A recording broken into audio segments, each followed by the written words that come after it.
બાળ ઉછેરની બારાક્ષરી ભાગ 16 બાલ્યાવસ્થાની સમસ્યાઓ અને ઉકેલ ડૉક્ટર રુદ્રેશ વ્યાસ.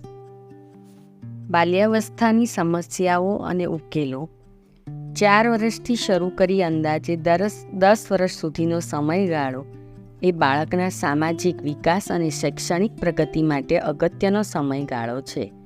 આ સમયગાળા દરમિયાન બાળકના ખાનપાનના પ્રશ્નો, સામાજિકરણને લગતી સમસ્યાઓ કે અભ્યાસને લગતી મૂંઝવણથી માતા પિતા તકલીફમાં મુકાતા હોય છે. બાળક નાનું હોય ત્યારે માતા પિતા તેને ખવડાવે છે. આ ખવડાવવાની ખોટી આદતોના કારણે પણ કેટલીક વખત બાળકોમાં ખાવા વિશેની વિકૃતિઓ કે સમસ્યાઓ ઊભી થાય છે. બાળક જ્યારે સ્વતંત્ર થાય, પોતાની મેળે ખાતા શીખે એટલે ધીમે ધીમે તેને જ્યારે ભૂખ લાગે ત્યારે પોતાની મેળે ખાવા દેવું જોઈએ. એ જ પ્રમાણે 3 વર્ષનું બાળક પોતાના સરખી ઉંમરના બાળકો સાથે રમવા માટે તૈયાર થાય છે, તે રમી શકે છે. આ સમયે માતા પિતાએ તેને પોતાની ઉંમરના બાળકો સાથે મૂકવું જોઈએ. તેમજ બાળકના સામાજિકરણ માટે આ ખૂબ જ અગત્યનો તબક્કો છે, એટલે પરિવારના સભ્યો સિવાય અન્યના સંપર્કમાં બાળક આવે તેવું કરવું જોઈએ.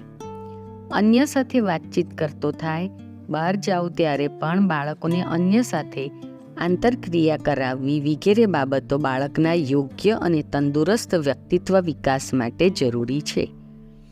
જ્યારે સામાજિક વિકાસનો તબક્કો આવે ત્યારે જો બાળકને એવું વાતાવરણ પૂરું પાડવામાં ન આવે તો એવું બાળક સામાજિક વિકાસની બાબતમાં પાછળ રહી જશે અને આગળ જતાં મોટી ઉંમરે આવું બાળક એકલવાયું, અતડું કે અંતર્મુખી બનવાની શક્યતા રહેશે. પછી જ્યારે તેને અન્ય સાથે સંપર્ક, સંવાદ કે આંતરક્રિયા કરવાની હશે ત્યારે તે કરી શકશે નહીં. આજકાલ બાળકોમાં જોવા મળતી ઓટિઝમની સમસ્યાના મૂળમાં સામાજિકરણ યોગ્ય રીતે ન થવું અથવા તો સામાજિક સંપર્કોની તકો પ્રાપ્ત ન થવી તે જોવા મળે છે અને તેના પરિણામે બાળકનું બોલવાનું, લોકો સાથે આંતરક્રિયા કરવાની વગેરે જેવી બાબતો વિકસતી નથી. એ જ પ્રમાણે બાળક 6 વર્ષનો થાય ત્યારે જ તેને લખવા કે વાંચવા માટે શાળાએ બેસાડવું જોઈએ. રાષ્ટ્રીય શિક્ષણ નીતિમાં પણ આ બાબત ફરજિયાત બનાવવામાં આવી છે. 3 થી 6 વર્ષ સુધી બાળકનો યોગ્ય પ્રકારનો સામાજિક અને અન્ય પ્રકારનો વિકાસ થાય તે માટે તેને આંગણવાડી અથવા તો સિનિયર જુનિયર કેજીમાં કે જ્યાં તેમને અક્ષર જ્ઞાન આપવામાં આવતું નથી, એટલે કે લખાવા વંચાવા સિવાયની પ્રવૃત્તિઓ કરાવવામાં આવે છે ત્યાં મૂકવું જોઈએ. આ સમગ્ર સમયગાળો બાળકના ફાઇન મોટર ડેવલપમેન્ટ અને ગ્રોસ મોટર ડેવલપમેન્ટ એટલે કે નાના સ્નાયુઓના વિકાસ અને મોટા સ્નાયુઓના વિકાસ માટે પકડ માટે મહત્વનો છે. આ સમયગાળા દરમિયાન બાળકની જ્ઞાનેન્દ્રિયો જેવી કે આંખ, નાક, કાન, જીભ, ત્વચાનો પણ યોગ્ય પ્રકારનો ક્ષમતા વિકાસ જરૂરી છે. આ સંવેદન ગ્રાહક ઇન્દ્રિય દ્વારા તેમને જેટલા જુદા જુદા પ્રકારના સંવેદનો પ્રાપ્ત થશે અને તેની ઓળખ, પરખ, તફાવત બાળક કરી શકશે તેટલો તેના મગજનો વિકાસ પણ સારો થશે.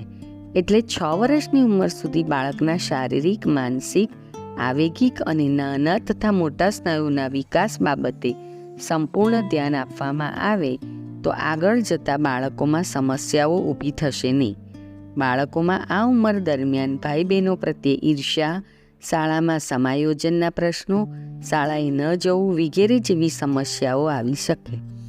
જો માતા પિતા બાળકને સમજશે અને તેમના વિકાસ વૃદ્ધિની બાબતોના જાણકાર હશે તો જ્યારે જે સમસ્યા આવશે તેનો યોગ્ય રીતે ઉકેલ લાવી શકશે.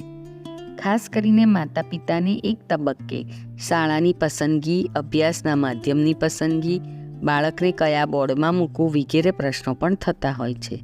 સામાન્ય ઉકેલ એવો લાવી શકાય કે શક્ય હોય ત્યાં સુધી નજીકની શાળા પસંદ કરવી, ઘરમાં બોલાતું હોય તે માધ્યમ પસંદ કરવું અને જે રાજ્યમાં રહેતા હોય તે બોર્ડની પસંદગી વધારે અનુકૂળ થતી હોય છે.